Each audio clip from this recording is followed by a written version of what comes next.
The GSL Code S replays are here. So what I want to go ahead and do today is have a look at a best of 3 series that, as of me casting this, was played yesterday. Spotting right here in the top left-hand corner in today's best of 3, playing with the red Zerg drones, we have none other than Su, one of my personal all-time favorites. His opponent in the opposite corner, playing with the blue Terran pieces, we're looking at none other than Maru's main command center. Now Maru, of course, the clear favorite going into this match. Maru really is one of the greatest players in the world. Some people consider him to be the GOAT, and obviously in the GSL Code S, in general, Maru is just ridiculous. He made it to the grand finals of IEM Katowice not too long ago. Now, according to him, apparently he got a little bit unlucky and the game wasn't really going his way. What are we doing? Okay. Don't tell... No! Just straight up disrespect right here from Maru. What? That was weird, though. Yeah, the Overlord has seen the SCV. SCV full within vision goes towards the left. Still builds a barracks over there regardless. Huh. Anyways, Maru really good. Probably doesn't really require any additional introduction. Su. I haven't really featured him on the channel all too much over the last couple of years. Reason for that is that he went off to the military, so he had to go and do his mandatory military service over in South Korea. However, he's been back for a little while already. The thing is, I have not really seen him compete in that many tournaments overall. So it'll be interesting to see how good he currently is. Obviously, he managed to qualify for the GSL, which on its own is already a pretty tricky thing to do. So I'm sure he still has the skill, but what I always liked about Su's playstyle personally, I always tried to copy a lot of his builds when I was still trying to be a ladder tryhard. It's been a little while. We're just opening Reapers, by the way. I haven't really laddered as much as of late, but I always used to copy Su's builds because Su, he did one thing that I was always a massive fan of, and that is not use spellcasters. He would basically refuse to play both Infestors and Vipers until he ultimately really needed to. And since I personally have never really been that great at micro compared to some of the people that I would play against, I kind of liked what Su was doing. Playing a very swarmy approach, going loads of workers, and just basically trying to overwhelm the opponent rather than, well, win by using these cheeky late-game unit compositions.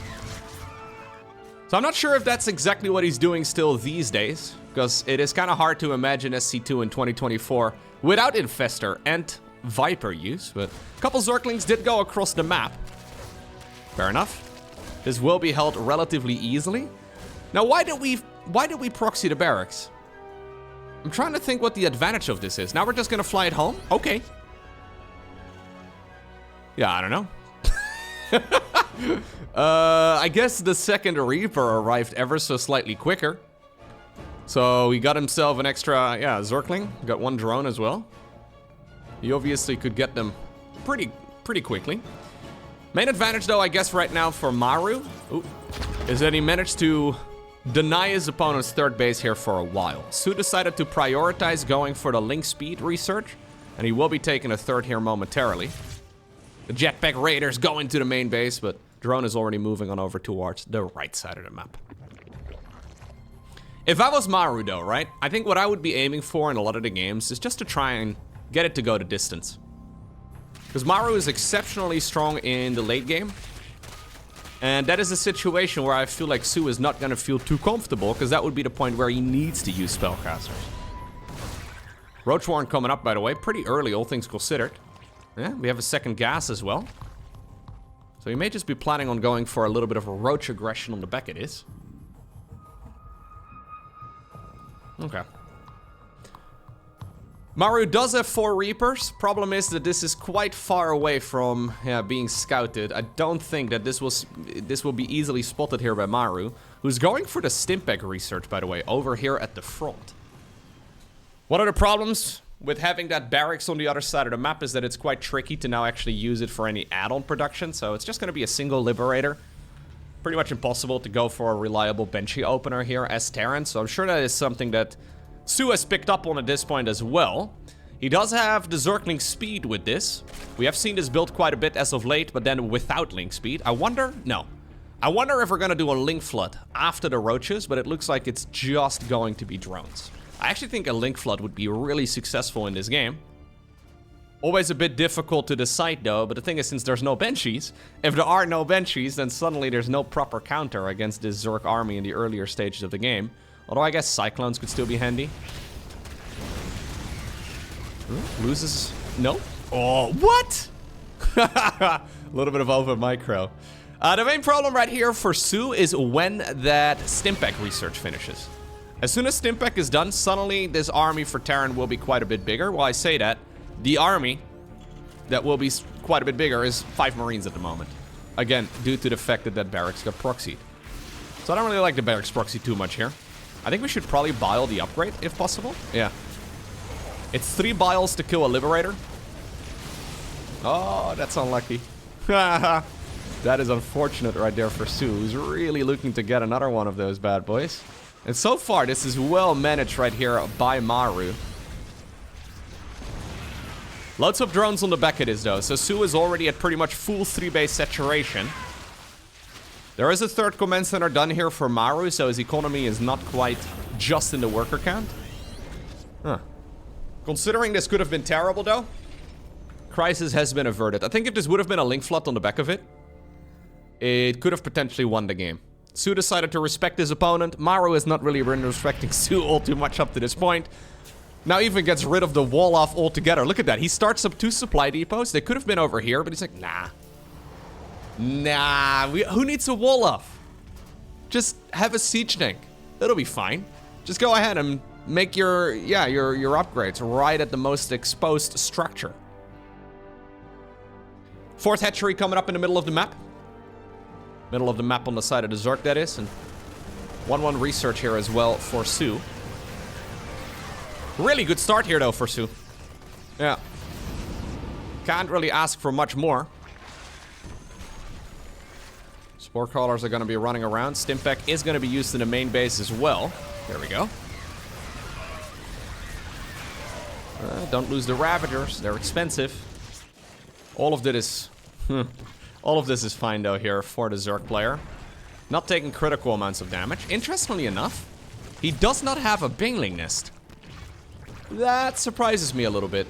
So he's rushing out the Roach speed upgrade as soon as he got the lair, but he has skipped the Bangling Nest, and with that the Bangling speed, of course.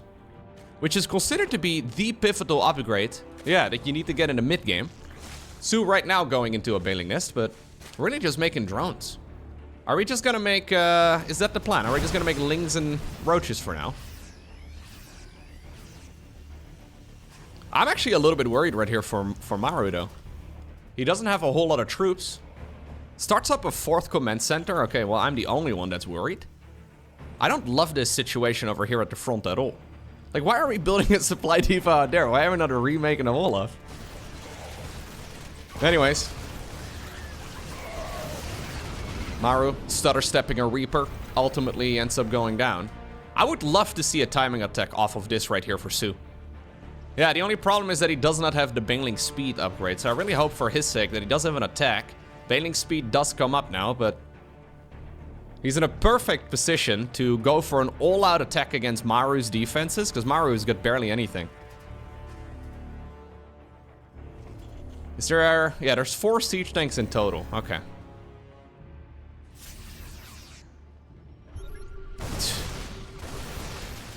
Maru playing this like he's in a phenomenal economical position.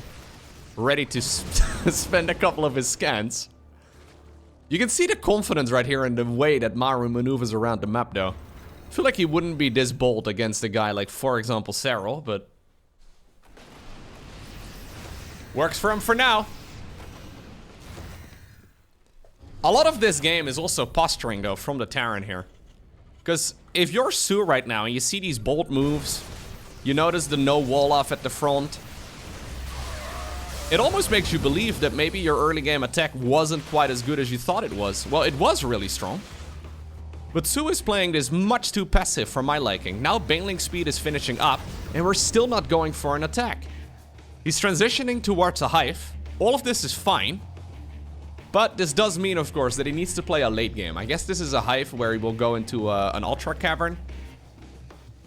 Adrenal Glands, +3/+3 research when 2/2 is done. Okay.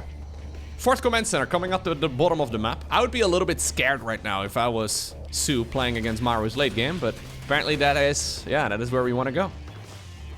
Push over here on the right side of the map. No reaction from the Zerg just yet, or army hotkeying everything towards the right side. Even the Ursa deck calf over there gets to pretend he's a drone for just a moment. Would you look at that? We don't have an Ultra Cavern. We do, however, have a single Viper. Just the one. Fair enough.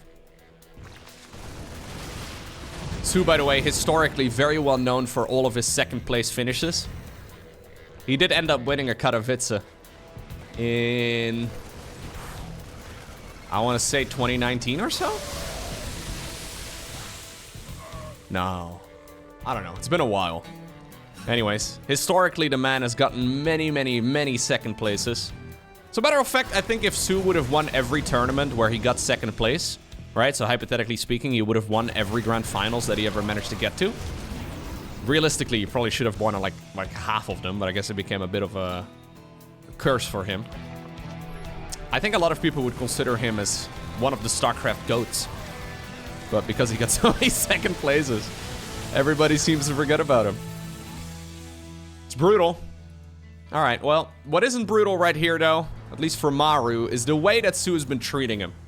Su got a very nice advantage early on, but then decided, no. I am gonna chill.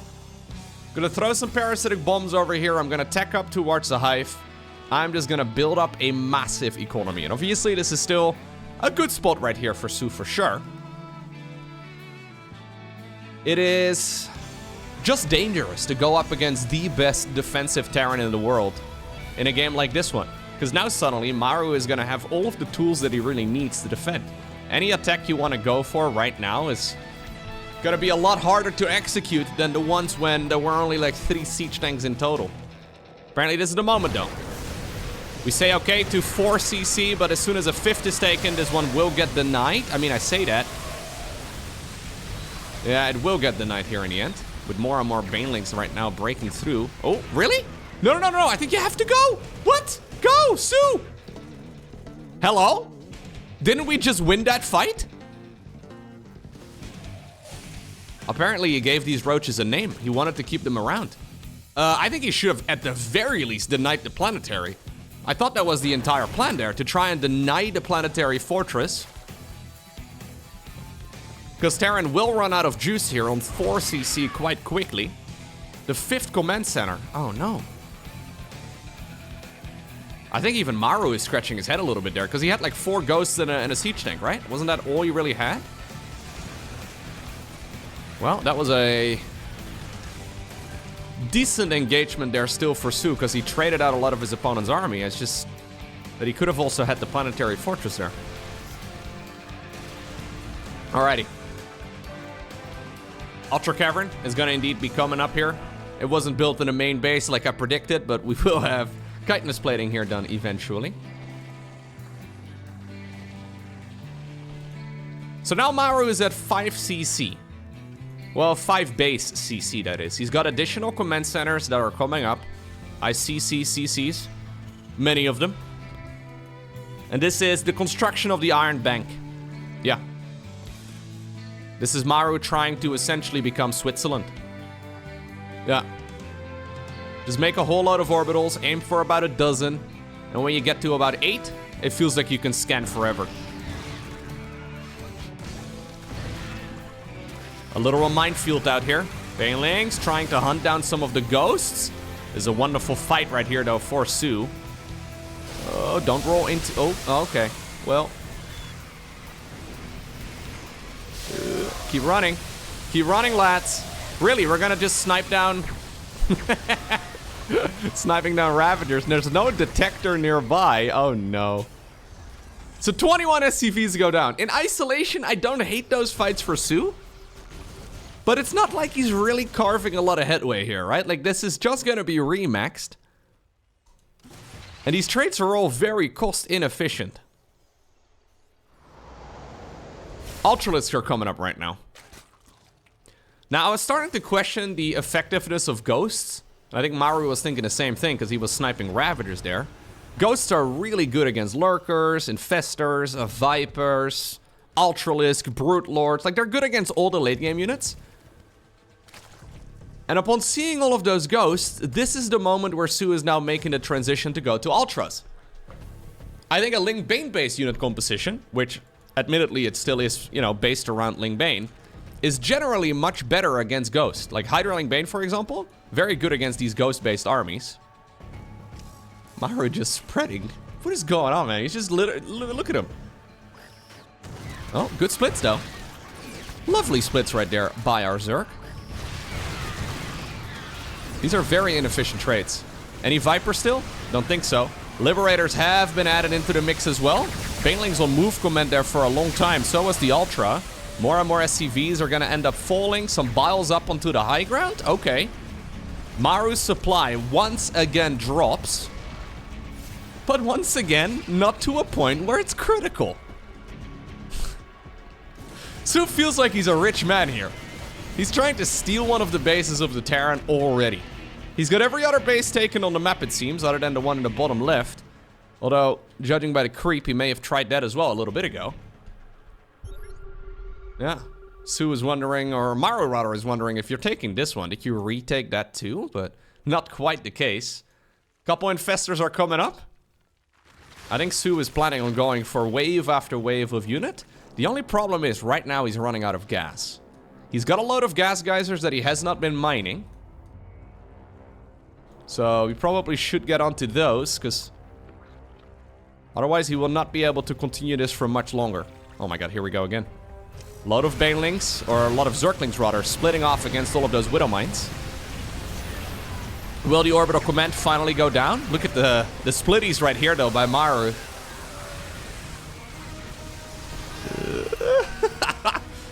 Great control right there by the South Korean Terran. More snipes are going down. Okay, Zerg is breaking into the natural expansion. Command center indeed does fall. Oh my god, he's landing mules in the middle of that Zergling run by. That is one of the decisions of all time. That was insane. Why did he do that? There's a certain attitude with Maru in this series so far. It's kind of insane. Like he's playing this like he's doing his like warm-up ladder game, you know? Playing this very impartial. He's like, I don't care. Stupid SCVs, didn't care about them one bit. Lost 64 of them so far. Ask me how much I care. I don't. The ultimate StarCraft 2 villain here, at least as far as the gameplay goes. He seems like a really nice guy. Anyways, Sue is gonna rinse and repeat. These fights have been horribly inefficient though. Those ghosts have been getting a ton of value over time. Maru trying to sneak the command center towards the bottom left-hand corner. Remaking this one over here. There is an infestor this time close by. Not close enough though to land the fungal growth. Backs up towards the high ground once again. This siege tank has been having a grand old time, by the way. 37 confirmed kills. Lynx will deny this expansion over here for now. Okay. Fungal? Okay, there's a big fungal. No, never mind. Big-ish fungal.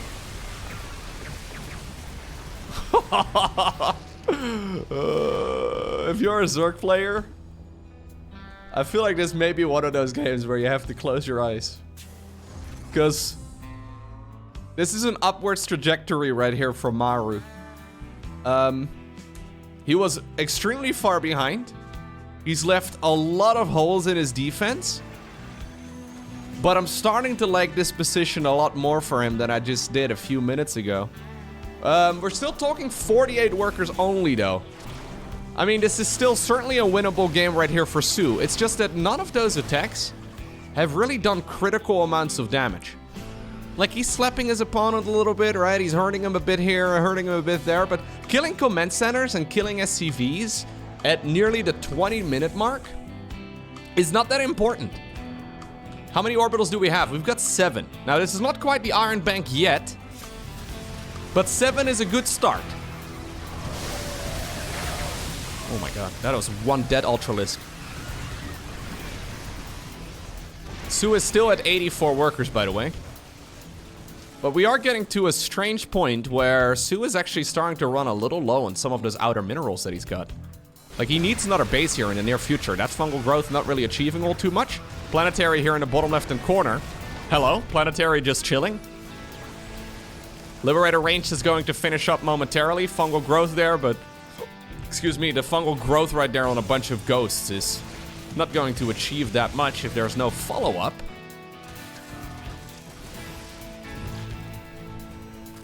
Oh no. This was the best start that Su could have hoped for. Yeah, and Su decided to play a respectful game. I don't think he needed to. I think he could have gone for an all-out attack with 1-1, with 2-2. If he would have gone for a bailing speed a little bit quicker, he had so many opportunities to end the game at like minute 6. But he decided, no, I'll play an honorable macro game.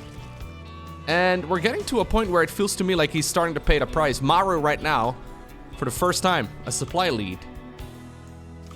Maru, by the way, has not been aggressive at all. There's not been a Liberator around the map. I guess we had like, I don't know, we had one before the Vipers were really out on the battlefield, right? But that's about it.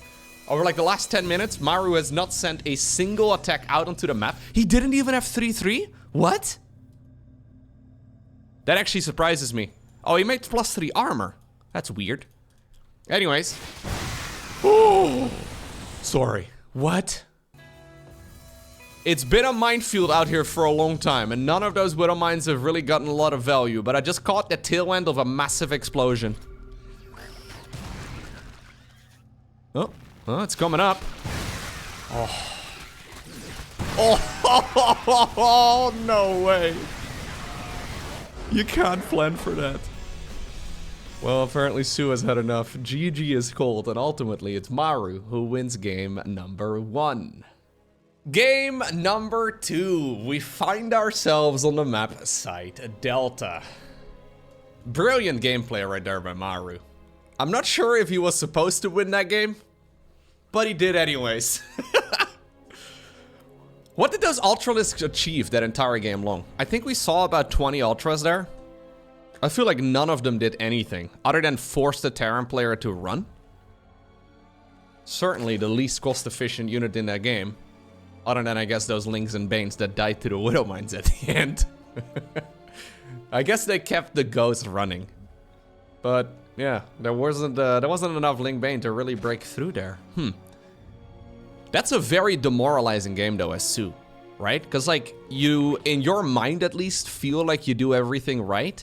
You send in wave after wave after wave of 200 Zerg against somebody who is at like 140 supply at most. And it doesn't really seem to, yeah, achieve anything. There's a lot of different ways in which Su could have played it out. He decided to go for the full swarmy approach like he did in the good old days. I love to see it, but the game has moved on from that position. Okay. Do we go for cheese at this point, Su? Do we decide to play macro with, say, like, I don't know, a Nidus Worm and Lurkers in the main base? That is a very popular way to play it in 2024 when you do try to go for that big macro game. No cheeky second barracks out on the map. Look at Maru here again. This guy's just oozing confidence. Either that or I'm reading into the game too much, but... Scoutless, Marine first, after, like... So if that Overlord, okay, I was gonna say, if that Overlord decides to go for that pillar, he's super dead. Luckily here for Su, he did not go for that pillar, and he decided to go for the more conservative approach with his OV, knowing very well that this is one of the strats. With Maru's current mood, I wouldn't be surprised if he lifts the barracks up and just goes hunting for this one regardless. It shouldn't be a good idea, but... he's looking for Overlords right now. Yeah, these guys, fresh out of the barracks... freshly trained, they know exactly what to do. And that is kill Overlords. Yeah. Shoot at these cute little balloons. Balloons with tentacles and spikes. One hell of a birthday party. Also a lot of legs. How many Overlord legs are there? Dude, they've got 6 legs and 2 arms. What's the point of the arms anyways? What's the point of the legs? I don't know. I've been watching StarCraft 2 and playing this game for a very long time. Don't really know much about the lore. I have played the campaigns many times, but they never go into the tentacle legs.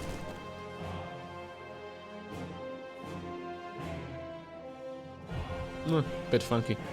Anyways, maybe in different types of gravity, you know. If the gravity on a planet is really strong, overlords can actually walk.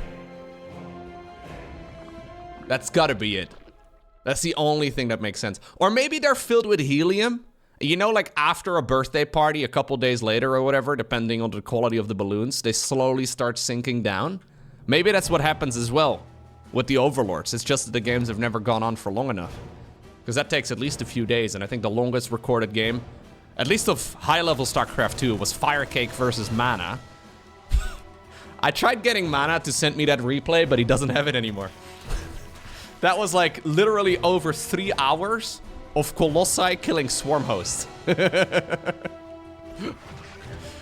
Yeah, insects that fly also have legs. But they can use it for chilling, you know? It's a bit funny. Okay. Got ourselves the good old Stimpak opener here. Bit of a funky way to get to this particular spot, but ultimately we have a pretty good army. I don't like this push very much though for Maru. We've got, yeah, just Zerglings counters this. And Su loves making Zerglings. Okay. We have 2 Marines, but no Stimpak done yet. Those guys were hunting overlords earlier, or balloons, I guess. And they have just been chilling. You gotta be so careful here though, Maru. Maru, you're way overstaying, aren't you? Jimmy and Mark are gonna go down. There they go. What is this push? There's a Liberator over here, I guess. It's got 2 confirmed kills. That's something. What is this attack, Maru? Maru decided to throw the kitchen sink at his opponent, but he didn't need to do that, you know? He decided to invent a new strategy. I don't know if participating in premier tournaments is the moment to invent new strategies. 2 Cyclones, 2 Marines, bunch of Hellions, research Stimpak and make a 3rd CC on the back of it? Okay. Maybe he just didn't like Jimmy and Mark. Wait, another Marine died. You better run. Maru is not taking care of his units today. This time around, we do have a Baneling Nest at an appropriate time. Usually you go for the lair before the Baneling Nest. Apparently we decided to go for the Baneling Nest before the lair. Not a huge deal. Su, again, playing this respectfully. He could have tried to maybe bust this if he really wanted to, but there's really no reason for it. I think his best point of attack would be when Maru decides to either move out onto the map or tries to land the orbital command. So Baneling speed should start up immediately together with 1-1 as soon as he can. Those upgrades will finish up right around the same time, and you got a banger of a counterattack. It should be really difficult for Maru to hold those sorts of attacks, but I think in the previous game, Su, while being very aggressive later on, allowed his opponent that early game economy a little too easily, and that ultimately allowed Maru to claw back into the game. There's the 3rd command center going on down to the low ground. A bunch of defensive Banelings. I don't like these defensive Banes because they're coming instead of Bane speed. There's no reason to make this many defensive Banes. Widowmine drop over here attempted. Su is, however, not a Protoss player, so he splits his units. No, he runs them away. Aww, Brenda! Her guts are exposed. It's a little sad, man. You don't want to wish that to anybody. Su, can we please make Baneling speed? Su. Hey. Buddy. There you go. Thank you. Sorry, didn't mean to call you buddy. I have no idea if Su knows who I am, but... I did awkwardly say hello to him once in person, so... got that going for me. Yeah, real beauty is on the inside. That's why we got to see Brenda right there. In all her glory. Never forgetty. Oh, careful. Baneling speed is very nice against these sorts of attacks. Oh. I mean, the splits have been pretty good though from Su. Until the very tail end of that previous game, he was doing an excellent job against all of the Widow Mines. +2 starts up for Maru. Second factory already coming up as well. This is still though 4 base Zerg going up against 3 base Terran. 4th command center coming up right now. No attempt for a baneling run by. No real pressure here by the Zerg whatsoever. I've noticed this a bunch with the Korean Zergs lately, where they seem a little aimless. Careful. Okay, he may try and get lucky here. Good splitties once again. Like, I noticed this as well in that Shin series I casted recently. Zergling run by here. Where, like, there is no real win condition that some of the players are playing with. They're just trying to stay alive. Which isn't a very fun way to play the game, in my mind, but also just not a particularly powerful way of going for any sort of win. There's just absorbing every single attack, respreading the creep, and then ultimately trying to overwhelm the opponent, but no timing attacks whatsoever. Yep, just going into the 2-2 research. We may see a lurker then here eventually. I would love to see him just make a ton of units and go for an attack. Because he's letting Maru get away with too much.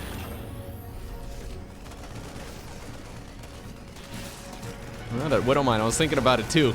Maru decides to unburrow it here because that could have betrayed his own units. 3 SCVs. Nothing all too crazy. Push over here. Not achieving too much. Pick up, get it out of there. Oh, Maru! Okay, does get out of there. Thought for a second he was not paying attention somehow, even though he was just microing it. Double infestation pit.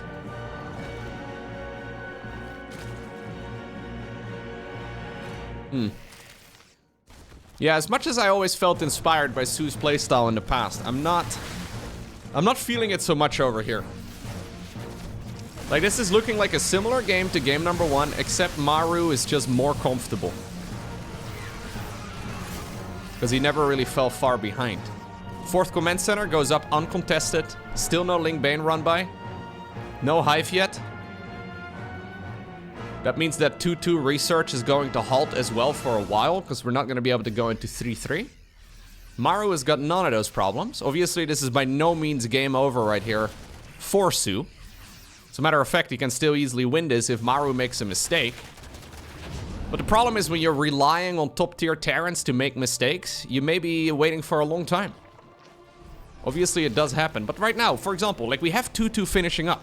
We are maxed out. This would be a good opportunity to at least try to put on a bit of pressure. Lurker Den. Very late. But at least it's coming. Okay, it looks like we may have a counterattack. He's got more than enough units to defend these drops and then also to push on the left while attacking on the other side. Ghost Academy coming up right now, 3-3 research. Looks like the mirrored bases on the map though are under assault here in just a second. This push at the bottom of the map, still a Reaper. Ooh, okay, that was very suboptimal right there for Maru, and at the same time he does lose the planetary all the way up north. Good sequence of events right there for Su. I think you should go, Su. Go. Yeah, just send everything. Send in the skeleton. Go. Don't be the pretender. Oh, well, those Widow Mine hits are pretty dang good. Do we have enough, though, here as the Zerg player? Because he is starting to overwhelm this. Loads of units still running across the map. Command center right there gets cancelled. That creates more space right here for Su to go. There it is. GG is called. Su does obtain the victory. And that takes us to the map Oceanborn. Final game in this best of 3 series. Thinking about it a little bit more, I think what the Zerg players that I've been casting as of late, like for example Shin and now also Su, I think what they're trying to do is play that Solar-esque style. Solar is very good at defending every single attack and then eventually overwhelming the opponent. It's just that it is not quite as clean as Solar's playstyle. So it looks like Su is relying on Maru making a mistake. And admittedly, that happened in the previous game and he capitalized on it. But I think overall, trying to rely on Maru making a mistake is a little bit of a risky move. Honestly, Maru looked a little sloppy in that game overall, making a few uncharacteristic errors. It happens, of course. Margin for error in this matchup is absolutely tiny. Yeah, I think a double barracks opener is not a bad start. But, you know, the conventional one. Not the one where you have a bunch of units coming out from the left side of the map, like what we saw in game number 1 of this series. Okay. If you're Maru against Su, what have you seen so far? I would say the one thing that is very obvious is that Su is not a fan of baneling speed. I'm not exactly sure why. It really is considered to be the pivotal upgrade in this matchup, because as soon as you finish baneling speed, all of those pushes, be it even battle mech, but just in general, all of the biological-based Terran pushes, so all of the infantry-based pushes, they're all much easier to hold. And Su has been very late on that upgrade in every game so far, but not because he couldn't get it. Like, he was just simply not researching it. He had the money for it, he just didn't start the upgrade. So I wonder if that's something that Maru can exploit at all. Because usually one of the... So broadly speaking, there are 2 openers for Zerg, right? The first opener is you go for your quick evolution chamber upgrades, and then you go for your baneling speed as quickly as possible. That's option 1. Option 2 is to go for the baneling speed as quickly as possible, or as quickly as is reasonable, and then you go for your evo chamber upgrades. Meaning that your gas spending is link speed, lair, baneling nest, bane speed, right? Like, we see that upgrade being rushed out in the majority of the Zerg games. Now, lately we have seen a lot of roach experimentation, I guess, so maybe you don't quite need it as quickly. But it's still such an important upgrade that Su has just, yeah, been neglecting a little bit. So let's see. Maru opening up with the double... Are we gonna go 4 Reapers or 5 Reapers? Nah, we're gonna just go 3. He believes he can even kill the base with just 3 of them. You know what? He may be right. Queen, hello? I think the queens need to go. No, Brenda, you need to go. That 3rd base is dead. Normally, Terrans these days go up to 5 Reapers to try and do what Maru is doing right now with 3. And apparently he achieves it just fine. Now we have a 3rd command center done here for the Terran. Probably before... Yeah, well, I mean, he's gonna try and retake it immediately. Okay, never mind. He's not gonna have it done before Zerg starts up his 3rd. So not transitioning towards 2 base. But this is all a little uninspiring. You can give up the 3rd and just cancel it. Not maneuver with the queens. But it does put you on the back foot a little bit. Obviously, it's a opener as well that does slow down the Terran a bit. Because there's no Hellions or anything along those lines usually. Now, this is a variant where Maru does go for Hellions. Normally, we see 1 reactor, and that one will be on the barracks, and then we have a bunch of marine production.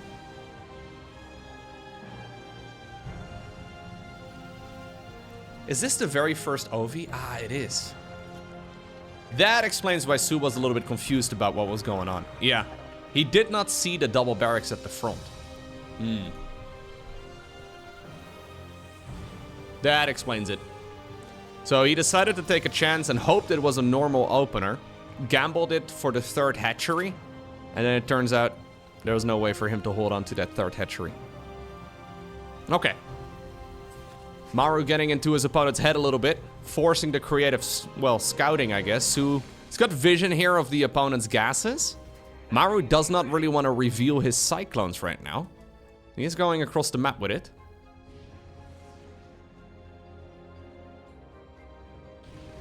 Okay. Lair coming up. Baneling nest is gonna be at a reasonable time this time around. Let's hope that Su actually goes straight into baneling speed.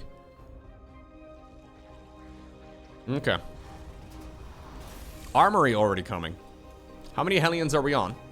4. Being quite conservative. This is a strange combination of units once again, but this is actually a pretty scary attack though that Maru could go for. The armory allows him to turn his Hellions into Hellbats, and obviously with Stimpack, those Marines hit like trucks. We did have the switcheroo over here. I think Maru's going for an attack here. We did have the switcheroo onto the starport with the reactor, so the 2 medevacs are out. Yeah. This is kind of like a 16 marine drop, but then with all of this in the mix as well, hitting about 20 seconds later, and of course with a 3rd command center. This is actually kind of a terrifying attack. Now Baneling speed is at a reasonable time, but Su has no idea this is coming. He doesn't see it. Oh my god, he sees it right now for the very first time. Stimpack is done. Immediate activation right there. Banelings are morphing in, but they're in a position that, yeah, can just be killed. I mean, I don't know if you want to necessarily hug them, but they will get the knight, and suddenly Su is up with his back against the wall, not realizing what he's playing against. The queens have dived all the way to the back of the natural expansion, and I think with a really cheeky timing attack. This is actually a very powerful push, though.